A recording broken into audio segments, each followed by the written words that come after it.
Un étranger, c'est une personne qui ne détient pas la nationalité française. Un immigré, c'est quelqu'un qui est né à l'étranger, avec une nationalité étrangère à la naissance, et qui vient s'installer en France. Un immigré peut ensuite acquérir la nationalité française. Il restera qualifié d'immigré tant qu'il vit en France.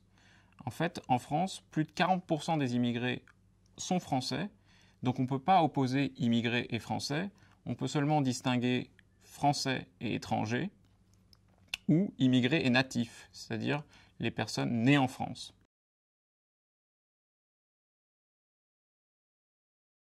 Un demandeur d'asile, c'est une personne qui a fui son pays et qui demande la protection d'un autre pays et qui reste dans l'attente de la décision de ce pays d'accueil.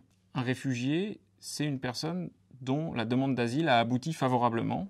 Selon la Convention de Genève de 1951 sur les réfugiés, un réfugié, c'est une personne qui craint avec raison d'être persécutée dans son pays du fait de sa religion, de sa race, de sa nationalité ou de ses opinions politiques. Le statut de réfugié permet de séjourner et de travailler normalement dans le pays d'accueil. Pour résumer, tous les demandeurs d'asile n'obtiennent pas le statut de réfugié, mais tous les réfugiés ont été demandeurs d'asile.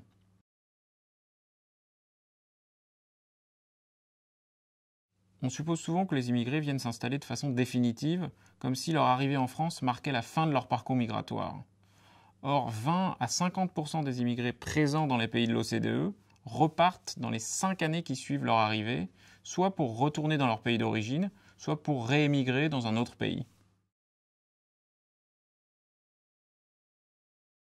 En moyenne, les immigrés sont moins éduqués que les personnes nées en France, mais ils constituent aussi une population très diversifiée en termes de niveau d'éducation, avec une surreprésentation d'individus sans aucune instruction, mais aussi une surreprésentation de diplômés du supérieur. En tout cas, ce qui est très important de savoir, c'est que les individus qui émigrent pour s'installer en France sont en général plus éduqués que la population de leur pays d'origine.